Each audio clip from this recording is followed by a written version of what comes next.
hello to you, my beautiful and amazing return subscribers. So how are you guys doing today? Welcome to the channel. Today I bring you Filipino nurses in America, the history versus the stereotype. One thing I can tell you is that Filipinos are everywhere in the world, and they are very hardworking, very reliable.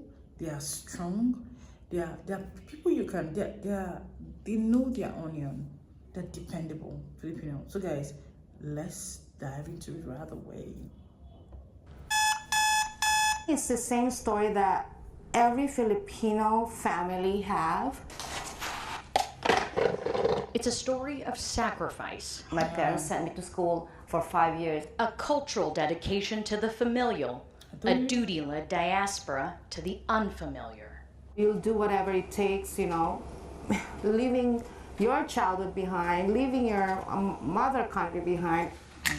Serving family abroad while serving on the front lines in America for decades, yet often diminished by a stereotype. To appear like a stereotype, like they said all the Filipinos are nurses. Their guess is always, are you a nurse? You know, for us, it's not something bad. A stereotype, they say, imposed on an entire immigrant community proliferated in the country that called on them for help. And it's a problem when the general public misunderstands the Filipino-American community through the lens of flat, one-dimensional, limiting stereotypes. An immigrant nurse narrative not often noted in U.S. history. Filipino nurses are everywhere.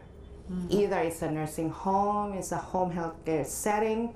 Unseen and overshadowed by a preconceived notion of prominence with prejudice, yet popularly rarely portrayed as such. I mean, can you believe they did 15 seasons of ER without one Filipino nurse? That's crazy. Filipino nurses have been in the United States in large numbers for 6 decades now, and yet the general public views them as perpetual foreigners. It's the story of the Filipino nurse in America, our unsung heroes in U.S. healthcare's past to the pandemic's present. I am one of the clinical coordinators in Northwestern and the cardiac care unit. Raquel Calanto immigrated from the Philippines after graduating nursing school in the late 1970s. I was 22 when I came in. I only have $20 in my pocket. I have to help out my family because I'm the oldest one. Calanto and the other nurses part of her recruitment class joined the Filipino Chicago healthcare workforce that even 2 decades later was still reeling from the Richard Speck murders of 2 Filipina nurses in Jeffrey Manor. We were so afraid to go at night. So what we did, like, okay, if let's say you will work, I will go with you.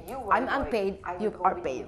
Catherine Cisnina Choi, an Asian American historian, author, and daughter of Filipino immigrants, says around that time, Calanto was part of an already existing wave of Filipino nurses to fill demands in different states and major cities like Chicago. Actually, the origins of this migration are rooted in the late 19th and early 20th century histories of U.S. colonization of the Philippines. Cisnina Choi says the U.S.'s colonial past with the Philippines, including establishing an American nursing program, unintentionally primed Filipinos to fill nursing shortages post-World War II.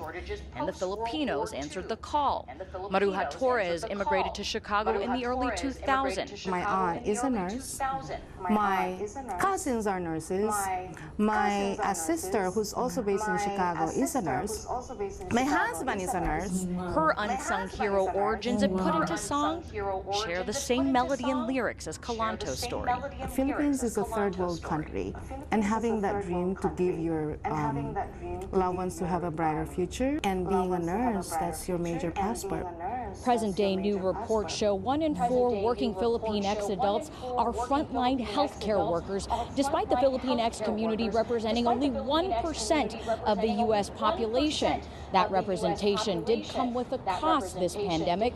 Coming up in the next part of our special report, we'll show you the startling statistics of the COVID-19 impacts on Filipino nurses, further adding to the story of sacrifice and underscoring the true story of the unsung hero.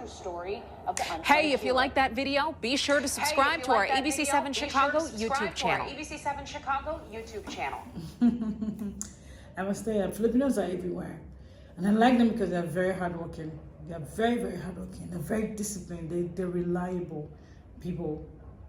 So anywhere they find themselves, they're just very distinguished. Yes, yeah, very distinguished. You will know because of they put in all their heart, all their mind in what they do. They're just different. Even if they claim to be, they should be in third world countries, but they're reliable, resilient. Thank you so much, guys, for staying this long with me. I'll see you again. Bye-bye.